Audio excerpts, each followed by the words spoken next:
Geek Squad with your girl Adobea Biritwum. Geek Squad is brought to you by MTN. MTN everywhere you go.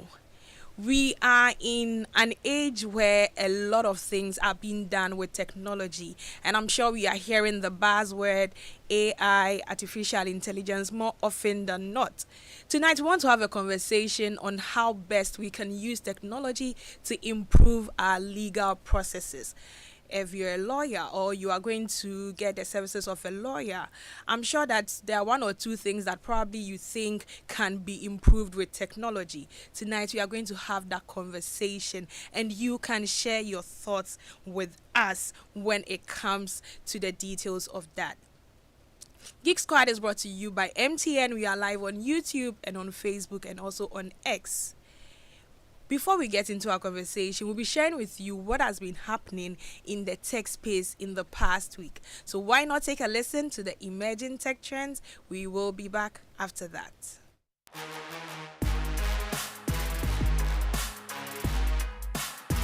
Hello there and welcome to Imagine Tech Trends on Joy Geek Squad. My name is Shilasechi. Coming up, Google boots Android scam protection during calls. TikTok adds guided meditation for teens after 10 p.m. Xbox is going to let you pin your favorite games on your home screen. And Spotify's AI DJ now takes requests. Let's dive into details. Google is adding new safeguards to Android to block scams during phone calls. Now users won't be able to use sideload apps or grant accessibility permissions while on a call with an unknown number. If attempted, Android will show a warning and block the action to prevent scammers from hijacking devices. TikTok will now show guided meditation prompts by default to all users under 18 after 10 p.m. The feature, an expansion of its earlier wind-down prompts, aims to encourage breaks and better sleep. Adults can also access it by enabling sleep hours in settings.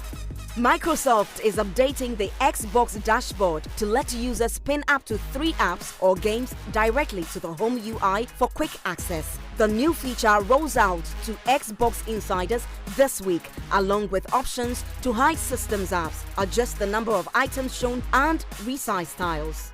And to a final tech trend, Spotify premium users can now control the AI DJ with voice prompts by holding the DJ button and speaking commands like play in the tracks or give me electronic beats. Users can tailor the music to their mood, genre, or activity. The update gives more control than the previous shuffle-only step up. And that's it for Imagine Tech Trends on Joy Geek Squad. Catch you same time next week for more.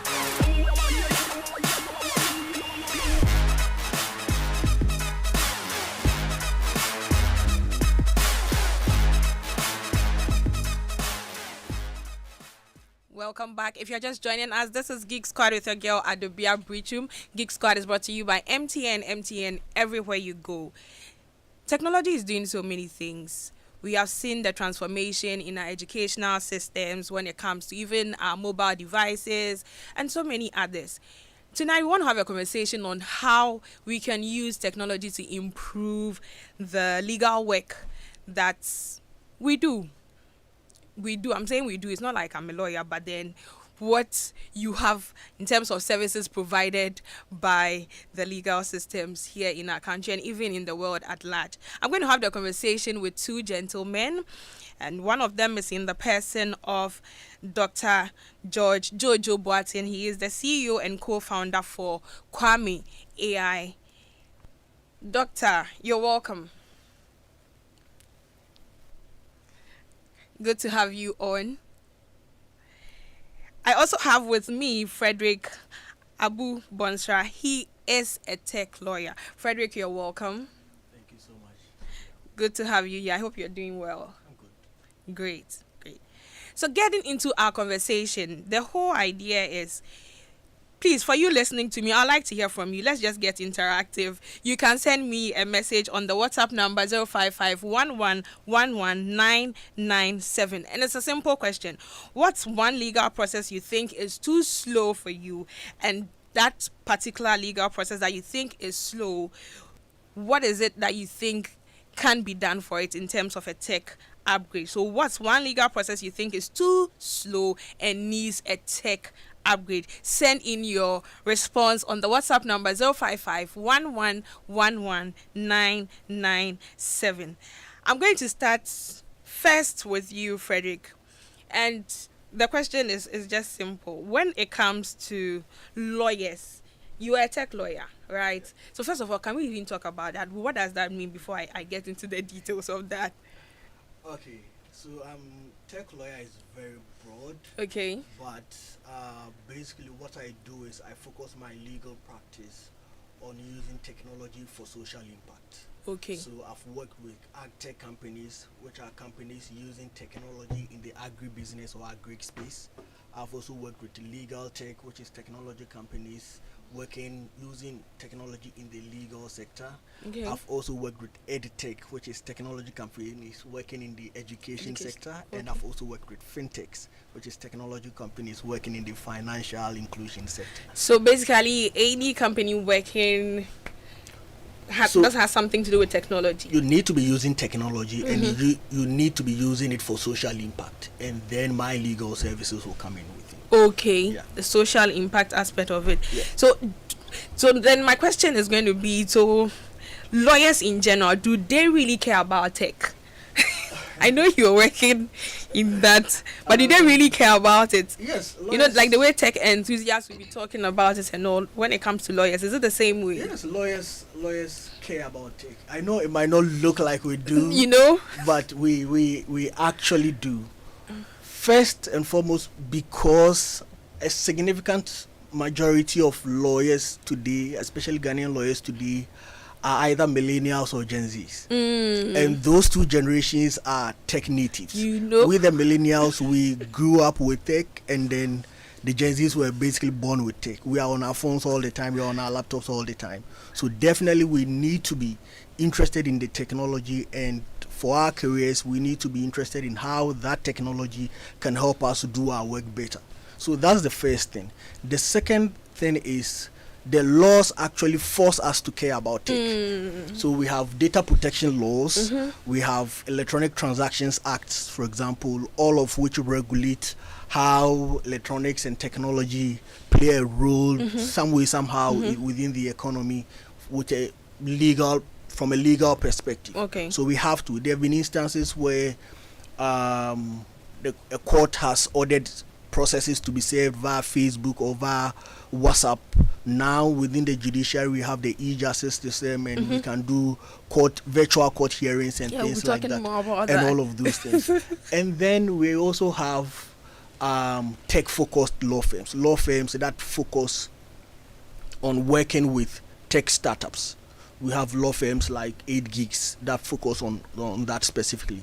And then even for law firms that don't focus on tech startups, we have some law firms like AB and David that have an entire practice team dedicated to startups and SMEs. And then we have lawyers who are now going outside law practice to some extent, and they are now actually running legal tech startups like Zuputu. The co-founders of Zuputu are two lawyers who are amazing ladies, and they've now basically put the law practice aside, and they are now working full-time on running Zuputu. Okay. And then the last reason why I say lawyers are interested in tech is that whenever you do a tech webinar or a tech conference or hangout, something like the Accra Law Tech Hangout, is almost always sold out. Wow. At the Accra Law Tech Hangout, they do it annually by Legal Tech Lounge, and it's almost always sold out. Wow. So lawyers really care about tech. Interesting. So it's not just about the geeks. Lawyers also care about technology. Really do.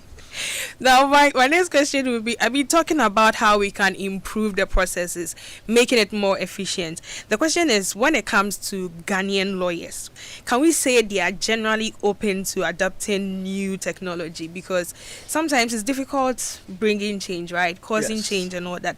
Do you think there is some kind of resistance, or they are open to? Well, there is. So it's a mixed attitude, I would say. So we have the younger generation of lawyers who are very open to exploring tech integration. We also have a few progressive firms like some of the ones I've mentioned. Some are doing remote working, some are doing cloud storage, some are subscribing to case management software and online legal research tools and all of those. So the interest is there. But the decision makers, I would say, which are the senior lawyers, the partners and all those people, they are not tech natives. And they are the ones who would actually make a decision whether or not the firm is digitalizing or going that route. And for them, sometimes they need a bit more convincing. They don't have It's everywhere. the trust for legal tech, and sometimes I think they don't have the patience for it. So, for example, between ending of July to early October, the courts go on legal vacation, and sometimes for a few years now, you do virtual court hearings during the vacation period. Now, you can have a senior lawyer come on. First of all, logging on is a problem for them in the first place. So they'll come on, and sometimes their case is called, but they can't even unmute themselves to announce that, my lord, I'm here, my client is here, and all that. And sometimes the judges, they'll mention the name a few times. But the judges are okay. They are able to operate, so they have assistants. They have assistants, yeah. They have clerks and all that. And I think they actually go through some separate training getting to that period. So they are mostly So what about the senior lawyers? Don't they also go through those trainings? No, they don't. So it's difficult. So sometimes the case is just mentioned, the lawyer can't unmute or join, and then the case is urgent. And all of a sudden, the lawyer doesn't want to hear anything tech related. They will tell you, if I was in court, the judge would have seen me, and my case would have gone on smoothly and things like that. And then some also would just prefer you print out the work and bring it to them so they can mark it with red pen instead of telling them to go and review with Microsoft Word and track changes and all of those. So it's a two-way process. It's a mixture of. But generally, the adoption is very, very slow, and the integration is very, very slow because the decision makers, the senior lawyers, sometimes take a bit more convincing.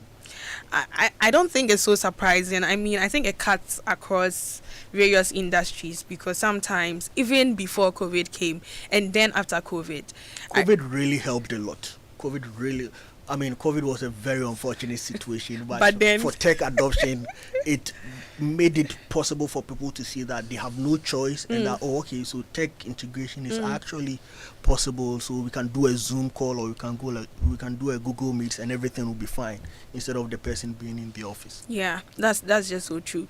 When you were speaking earlier, you mentioned Microsoft at a point. So the question right now is, what are some of the tools? Because you spoke about the virtual courtrooms. Sometimes sessions are done like that. But what are some of the tools that are used to make work more efficient, I'll ask? Okay, so two things. First, not all lawyers are the same. I know lawyers who haven't stepped foot in a courtroom in like 20 years. And they are still amazing lawyers. So what do they do? So they do transactional work. They do transactional work. They are mostly either they are working with a company in the legal department, or they are working in the law firm, but they are focused on oil and gas, M&A, corporate stuff. And then we have the litigation lawyers who go to court a lot. And then aside that too, there are different categories of legal work. So you can have your document drafting. When you talk of document drafting, the transactional lawyer is looking at contracts and other things. The litigation lawyer is looking at pleadings in court and things like that. You can have your legal research, which no matter the kind of lawyer you are, you still need to do some legal research of some sort. And then contract reviews,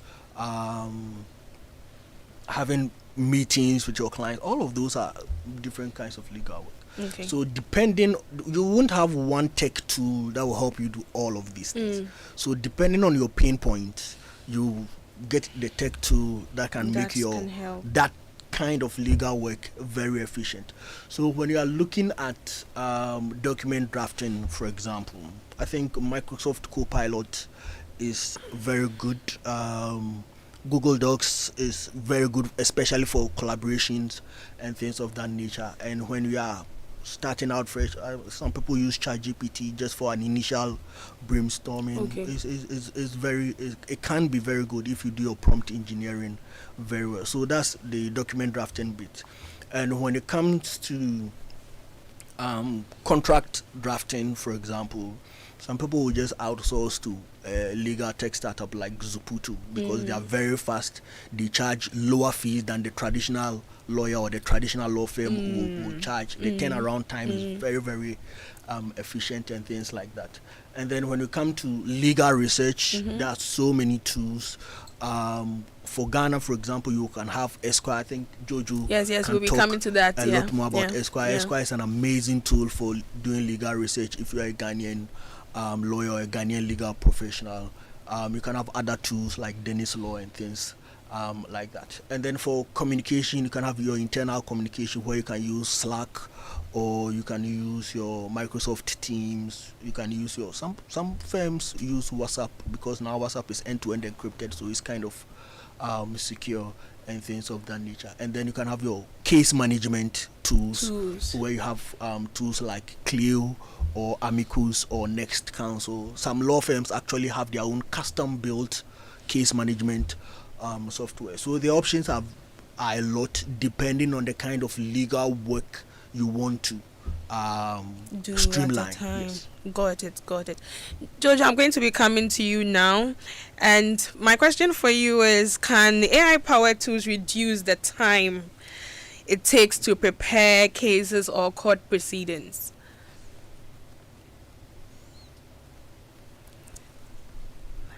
If you can speak up a bit.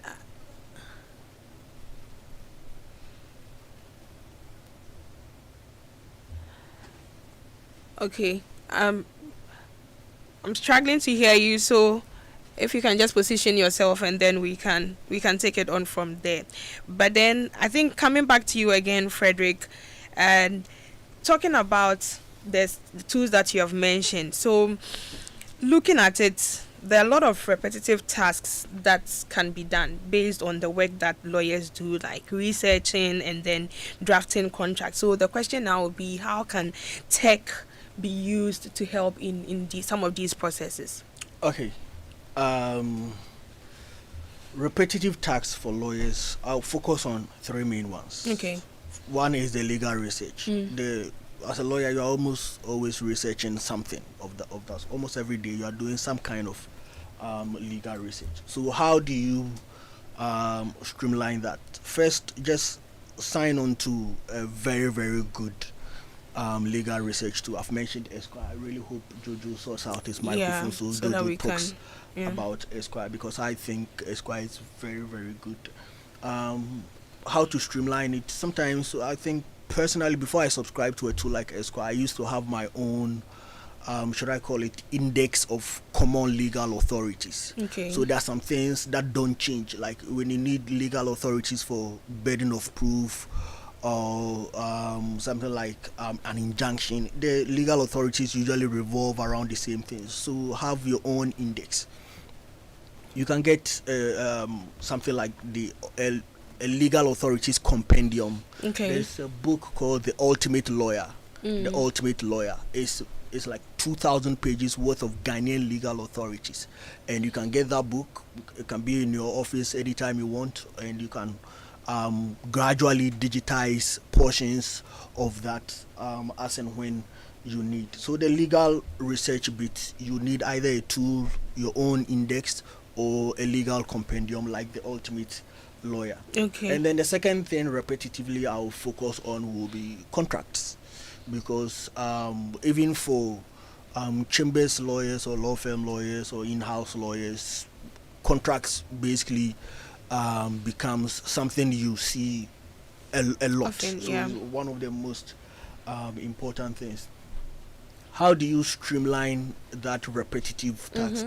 What I do, I have templates and playbooks. Okay. So templates is basically your standard documents like an NDA, your MOUs. Those ones are very, very standard. The legal language doesn't change much. Yeah. And depending on the specific transaction you are doing, you just change a few things in there, but the template is there. And once you have a very, very solid template, within 30 minutes you can be done with the contract, because you have that template. Playbooks are usually like, you have sort of a guide. It's usually a table form. Usually in-house lawyers use that. And the playbook will usually have the main issue, whether it is automatic renewal of the contract, whether it is the jurisdiction, do you use Ghana, do you use the UK, things like that. And then that's one, the main issue, and then you can have your primary position.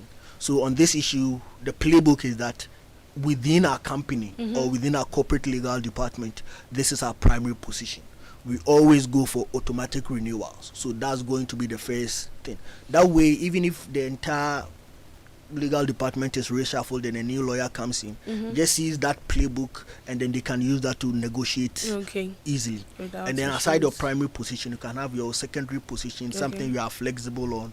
Maybe if the counterparty gives me XYZ conditions, I'm open to doing this. It's basically a guide for lawyers in-house to negotiate on contracts. And then also with the contracts, I think if you are a legal department, again, you can outsource.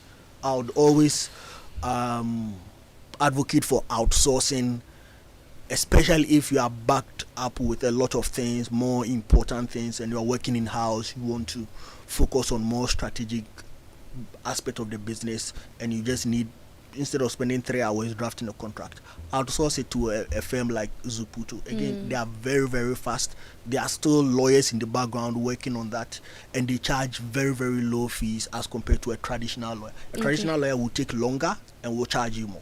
So outsourcing is also a very, very good way of reducing. And I think ChatGPT, again, if you can do your prompt engineering very well, you can use it to draft specific clauses of contract. Not the entire contract, because it's always problematic, but specific clauses, let's say an indemnification clause or a limitation of liability clause. ChatGPT, if you prompt it very well, can also really help you with that. And then the third repetitive task I'll deal with is calendar scheduling. Lawyers like writing in the manual diaries. I know one. When my you become a lawyer, the first thing you buy, the first thing you buy is a diary. The first thing you buy is a diary, and lawyers going to. This is a special shout out to you, Adobea Biritwum. She wants a physical diary. Oftentimes, lawyers are always writing in their diary because they need to write the cases and all of those things. But what if you lose it? And I've seen instances where on a lawyer's page somebody will be describing their diary. Has anybody seen it? And they have their entire schedule in the cases they have, the entire week, the entire month, the entire quarter, all of that is in there. So they are sweating because they can't find it. So if that's something you know is repetitive, just do your online so Google Calendar. The Google Calendar, your Samsung calendar, your iPhone calendar, all of those, your Outlook calendars, they are all very, very good ways, and you can actually add reminders to it. So I have things on my Google Calendar that, let's say, is supposed to be done in 2 weeks. Tomorrow, for example, it can pop up and give me a reminder. Because some things, as soon as it happens, it's not going to work that way. That today I have this. No. Exactly. Sometimes you need to start before. If I need to file something in court, and you go and look in your diary, and your diary is saying that today you need to file this, it's not going to be possible. Late. But if you have an online scheduling that's giving you a 2-week reminder, okay, I need to start working on this. I need to start. Sometimes I said like 4 or 5 reminders. 2 weeks, 1 week, 3 days, the day before, the morning before, and all of that. So all those reminders are in place, not just the calendar invite or the task that you have already scheduled. And then you can actually sync it so that everybody within your team, especially for Outlook and Gmail, you can sync it so everybody within your team can also see that calendar. And people can just put schedules onto it.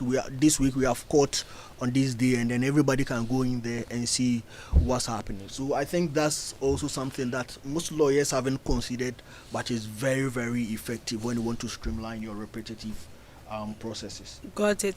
Doesn't have to be just the physical diaries. It would be good. You can use the physical diaries as a backup, or if you want that feel. But so if you want that feel, yes, I mean some people want that.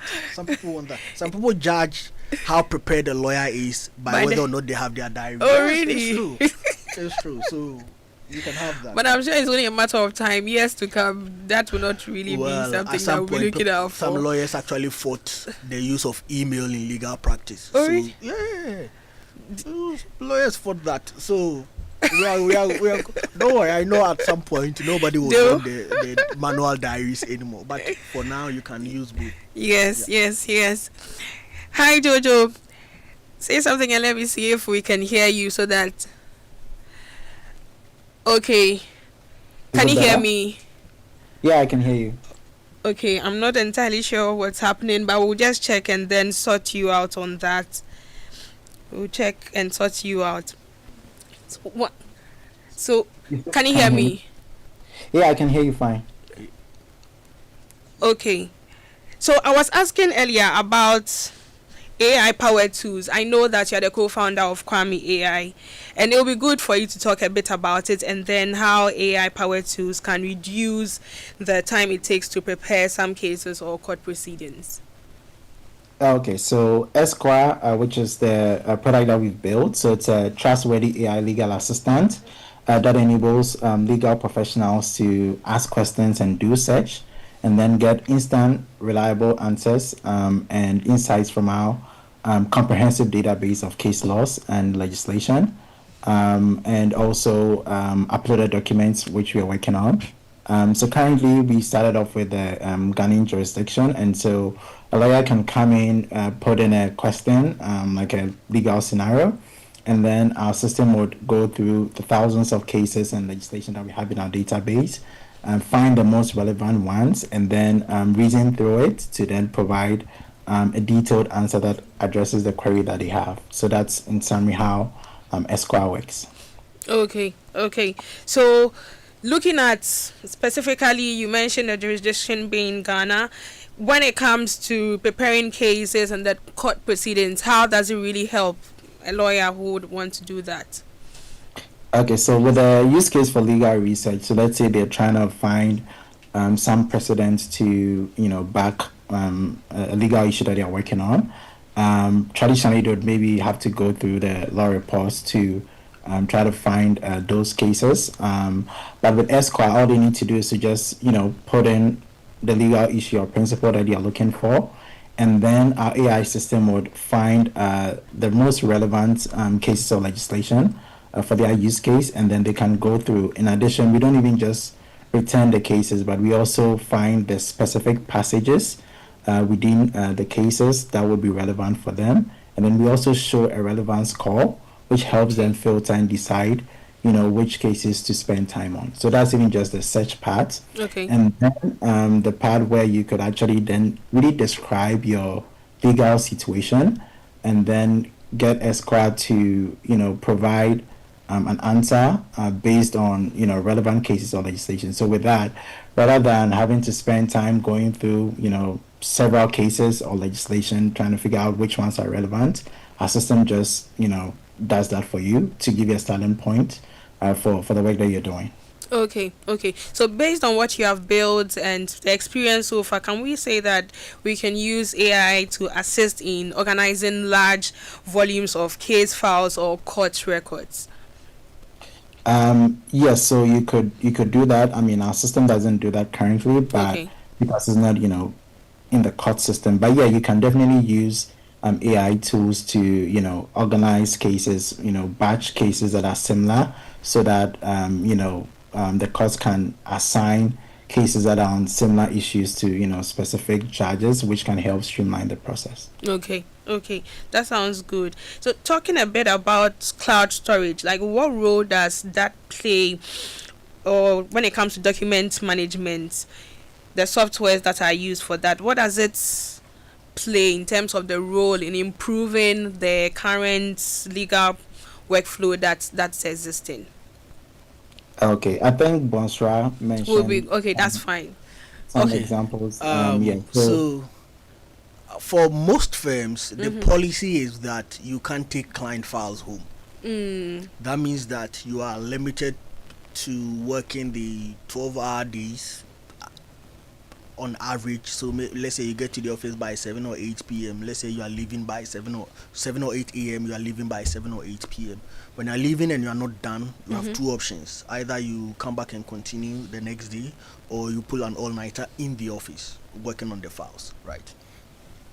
Now with cloud storage, Yeah. and if you are a firm, that's for most firms that are very open to cloud storage. They know that the equivalent or the consequential action that needs to be taken is to digitize all your internal case files, so that I can go home at 8 p.m., sleep till midnight or 1 a.m., wake up, and by daybreak I'm done with the work, because I can access everything on the cloud. Yeah. Right. Personally, sometimes it's difficult. It's difficult because it can be expensive, especially if you don't have a firm that's subscribing on an enterprise basis for all lawyers to use it. It can be a bit expensive, but again, if you're a lawyer, you always have to choose your pain point. For me, I like flexibility and I like being able to work on the go. So I don't mind paying like 80 to 100 USD annually for a OneDrive 2 terabyte cloud or Google Drive 2 terabyte online cloud, just so I can have everything on the go. On my phone, I can be searching things for you whilst I'm on the move. So again, it depends on what you're looking for. But also with cloud storage, if you have everything in the cloud, you can easily collaborate with your team members within the firm. So if you have a tax team of 4 or 5 lawyers all working on a very important brief and everything is in the cloud, everybody's having access to it at the same time. Whereas if it was manual and hard copy, if one person is reading, the 4 of you cannot be reading that same document. That's true. You get it. So all of those benefits are there. But again, it will take a very progressive thinking firm to decide to subscribe on an enterprise basis for all our lawyers, Everyone. or a very serious progressive lawyer to decide, even if my firm or chambers is not doing this personally, it's something I want to do, so I will start doing that. Okay. It can also be tedious, because that means that every process you need to make sure you file and rename it properly and put it in the right folder. I've been doing that for a long time, so I'm very used to it by now, but it's not something that you encourage. no, it's not something that most lawyers would want to do. Yes. Got it.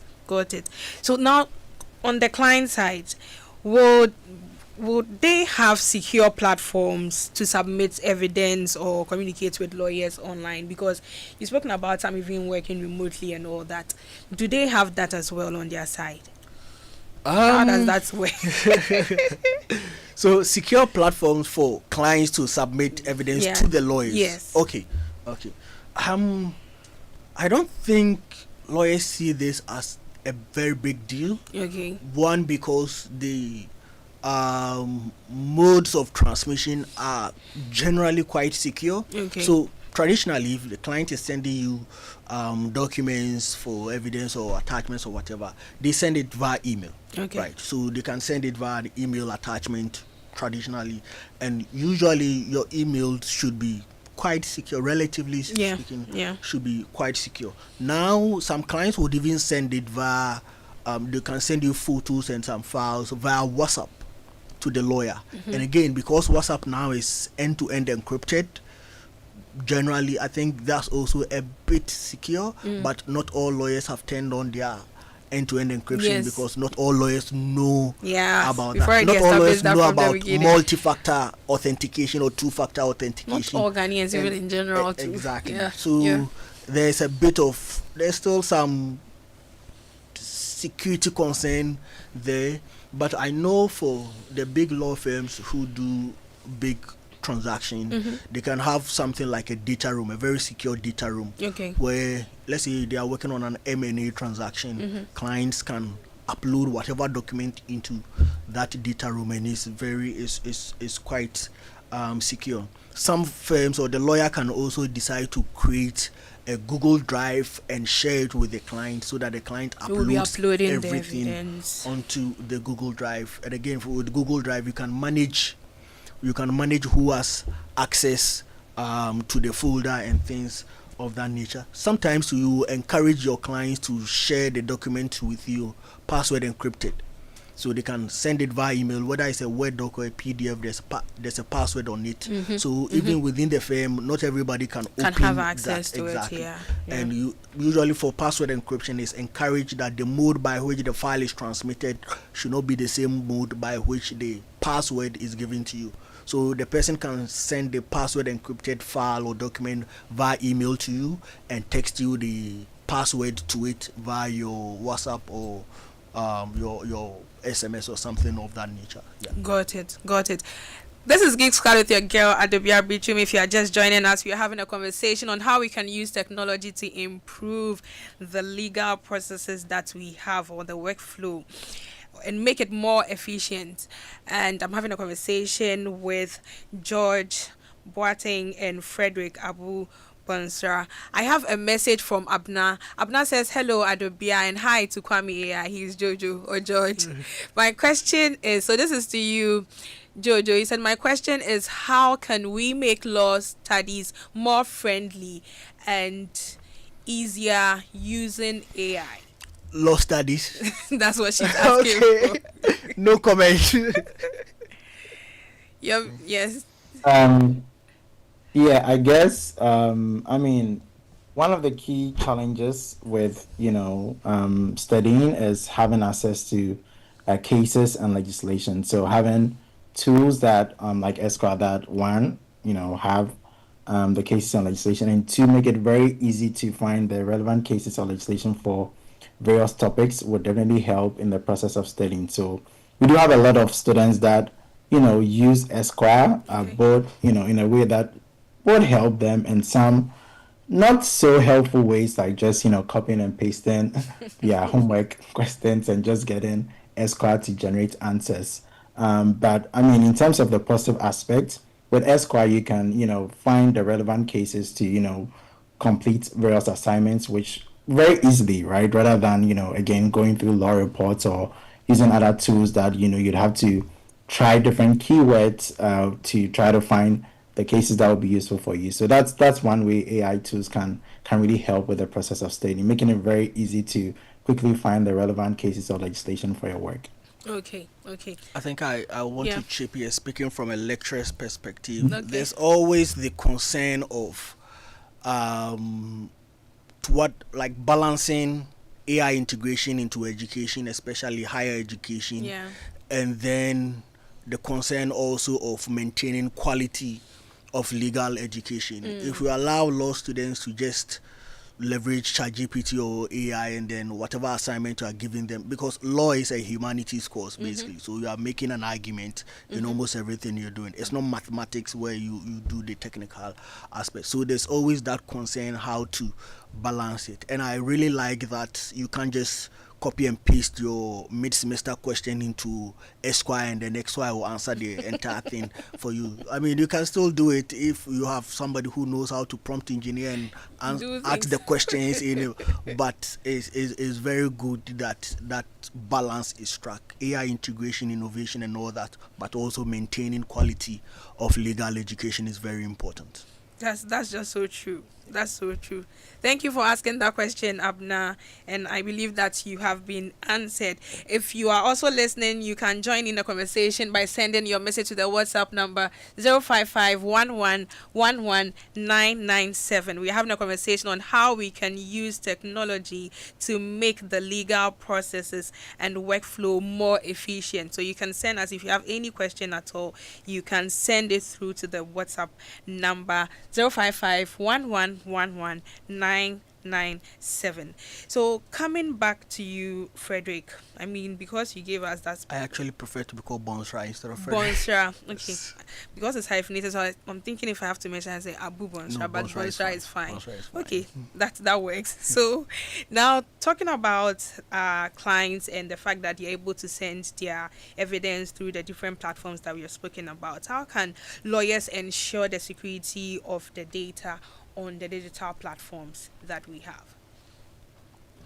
Okay, so ensuring security of the digital platforms, one, first and foremost, most important thing, make sure you are using trustworthy digital platforms. Use the tried and tested ones. They are a bit expensive, but it's a good bargain to avoid all the issues that come with privacy and data protection and data privacy and all of those things. It's a good bargain. So use the tried and tested ones that you will pay for, the premium ones. So on OneDrive, Google Drive, those are very generally Don't they go are. for free things. Where If you're using a free product, you are the product. If you are using a free product, you are the product, and that means there's no guarantee. And because it's free, it makes it difficult for you to sue the service providers, yeah, because if I anything mean goes we are wrong. just doing you a favor anyways. So you get it. So use tried and tested digital platforms for the Client client data, data storage and and things things like that. Another way of protecting or ensuring security is to train, if you're a law firm, train your lawyers on some of these security practices. Let them know which passwords are weak and which ones are strong passwords. Like lawyers use one password for everything in their I lives. hope they don't have it You- written somewhere you- where exactly everybody can you, see. you see that thing. So encourage your lawyers, train them so that they don't do things like that. Let them learn how to use two-factor authentication. Yeah. It's very, very important. Important. Two-factor authentication is very, very important. And sometimes internally it's also best to have a sort of Chinese wall. So sometimes access to the data itself is also very important, and that's one thing that's usually very overlooked. We have a very secure system and all that, so it's good, but within the firm everybody Internally can has have access to it, it. so that even if this person has no business to do with this client, why should they be able to see this client's information? Got it. You get it. You enter the firm, for example, and even the case files are just there. Anybody at all can just pick it and look at it and flip through and things like that. You get it. So have that security in place, Yeah. and then make sure that those who have access to it are the ones who need Authorized, access yeah. to it, and all of those things. It's also very, very important. Yeah, so we can't just leave things anyhow, especially if it's digital. Like we are keeping them digitally, because already some people may be skeptical about that. So in as much as possible, we have to make sure that all of them are kept safe. So talking about law schools in Ghana, and do they include tech or digital literacy training in their curriculum? Bonsra. Yes. Some do, some don't. Some are still doing the traditional law in the faculties. And I think when you say law schools, you mean the faculties, right? The Yes, in Ghana. undergraduate. Yes. Okay. So I know I have a couple of friends who teach on the law and technology course at GIMPA.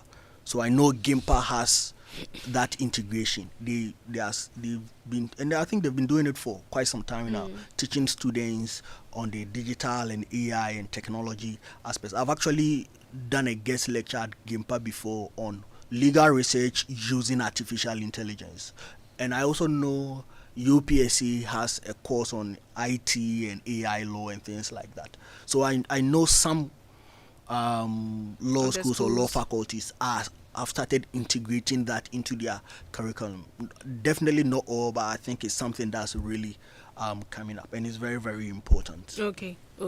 So coming to solo entrepreneurs and then law firms, how can they be supported, like to adopt what we are talking about, using tech tools effectively? Because like you said, some people are still years behind and they are not ready to come on board. How can such be supported when it comes to this conversation that we are having here? I think first and foremost, when you say how can they be supported, it presupposes that they all want it, and for some reason they don't. So we should assume.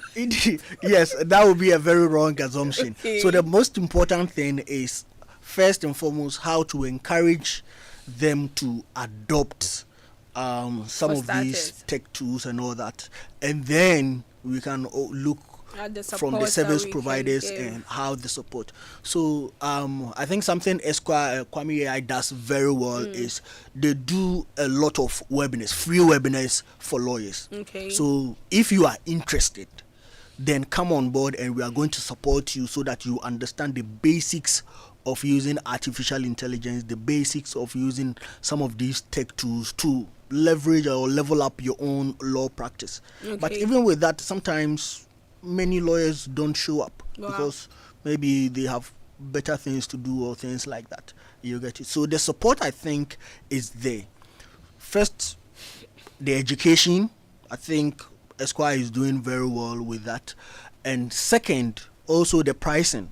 So because I think for solo lawyers and small firms, the pricing can be an issue. A problem. But I think generally looking at the law tech tools out there, the AI tools out there, Esquire, from Kwame AI, I think Dennis Law and the rest. The pricing, speaking as a lawyer, the pricing is quite reasonable. It's something that you can easily be paying like 150 or 200 or 300 cedis a month, so that you can level up your own law. It's actually very reasonable. But most lawyers should first want it, then they can seek out the opportunities for support. Okay. Coming to you now, Jojo. So concerning the webinars that you have and the turnout, what are some of the things that you are doing to encourage more people to be a part of it? And maybe you can walk us through some of the things that you usually do on these webinars as well. Yes, so it's mostly through social media advertisement. So spreading the word. Yeah, and I mean something that we are working on. So we're trying to get partnerships with different bar associations in different parts of Africa, starting with Ghana, and specifically a partnership where our trainings would result in lawyers getting legal continuing education credits. And so by offering that, it would kind of encourage them to take some of these courses, because now they get credit for that. So that's one concrete thing that we are working on. In terms of the training, so mainly it's about, one of the trainings that we did talking about AI, what is AI, what are the fundamentals of AI, and using examples from, the legal space to kind of help lawyers really kind of get a good sense of what AI is, not this, magical thing. So just give them a good sense of that. And then, practical aspects, so walking through how to use AI tools like Esqua for legal research, so how to use it, and in particular prompting, which we have found to be one of the big limitation in terms of getting good results from AI tools like Esqua. So teaching people, how do you ask a question, how do you frame it so that our AI tool would provide you a really good answer. So things like that. So those are some of the things that we go through in our training sessions. Good to know. Good to know. We are having a conversation on Geek Squad. This is Adobea Biritwum, and we have been talking about how we can use technology to improve our legal processes to make it more efficient. Geek Squad is brought to you by MTN. MTN everywhere you go. We are going to take a listen to the quick tech fixes. We will be back after that.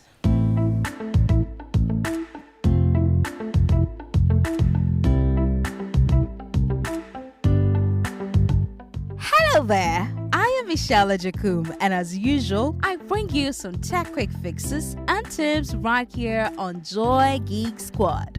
Today, let's talk about how to set up Do Not Disturb on iOS. Need some quiet time without completely silencing your phone? Here's how to set up Do Not Disturb using focus mode on your iPhone. 1. Open Settings. Tap Settings, then Focus, then Do Not Disturb. 2. Turn it on. Tap the switch to activate Do Not Disturb.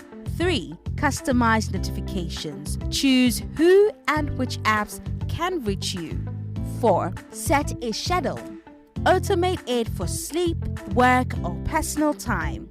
5. Quick access. Swipe down the control center and tap focus to Do Not Disturb anytime. And that's it. It's perfect for staying distraction free when you need it most.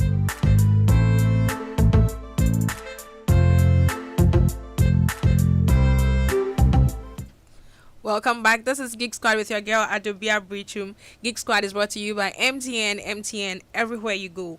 Tonight we've been having a conversation with Frederick Abubonsra and George Boateng, and the conversation has been on how we can use technology to improve legal processes and make it more efficient. Great. I'm coming to you, George, now, and we've spoken a bit about Esqua from Kwame AI. I think it would be good for you to talk more about it. If someone wants to have access to it, possibly you can spell it out, what they have to go to, if they have to download and all that, so that at least they have some more details for someone who has not even heard about it at all. Yes, sure. So Esqua spelled ESKWAI. So it's you can get it. I mean, if you Google it, the website is going to come up, but it's esqua.kwame.ai. So that's you just need to go to that web link, and then you can just sign up. So we have a free trial, so to give people the opportunity to test it out and then decide whether or not it will be useful for them. And so you can try it out for 1 week, and then if it's useful for you, then you can subscribe for it. And we have packages for students, and then for legal professionals. Yeah, so different prices for different use cases. Okay. So based on what we have shared, what would be your final words for our listener or someone who joined us in our conversation tonight? I would encourage legal professionals to really explore these tools because I mean they are here to stay, and they can really produce a lot of efficiency gains for legal work. So for those that are skeptical, just try it out. One of the things that I love is anytime we present about Esqua to people and we walk through the kind of magical feeling they have when they see it in action, and the kind of impact it can make for their work. It's always really nice to see. We've heard stories of how people were in courts, they needed to find a case, they just used Esqua. Wow. And then got the case and they won their case. It's really amazing what these tools can do. So you just try it out and use it for your work. So yeah, I guess that would be my big encouragement to legal professionals. Sure. Thank you so much, George. Coming to you, Bonsra. What would you say to our listener or someone viewing us from any of our socials? Okay, I think for me, I'll address the lawyers who are listening. AI is here to stay. I mean, You've been saying that on this show so many times. times. We can debate whether or not AI can replace lawyers or whether or not AI will take a part of the legal work away and all those things. So no matter where you stand, AI is here to stay. And as a lawyer, you need to start getting to know how AI affects your work. And you should be interested because your competitors are using it. They are using it to level up. They are using it to respond to clients faster and more cheaply. That means from an economic point of view, you're already at risk. So you need to get interested in what all this AI buzz is about. But then I also want to say that, I mean, there are always news reports out there of some ChatGPT or AI citing fake cases and getting lawyers in trouble and all that. The most important thing is that as a lawyer, when you want to leverage AI, you need to keep in mind that ethically you still retain responsibility for whatever output that the AI gives. The AI didn't go to the law school you went to. So if you are going to send something to a client or if you are going to file something in court, you have the responsibility to double check and make sure that whatever it is on point and is something that you'll be okay attaching your name or appending your signature to. And of course, you always need to keep in mind the ethical obligations if you are a lawyer. Make sure that you are protecting client information and confidentiality, you are enhancing privacy, you are using paid or premium AI tools. Services. You are not uploading sensitive client information onto AI that because maybe so they'll be training themselves on it and all that. So that's very, very important. Yeah. Thank you so much for joining us, gentlemen, Bonsra and George Boateng. It's been your girl Adobea Biritwum. Up next is news. Thank you for listening in. Big thank you to my producer and the technical team. God willing, next week we will be back.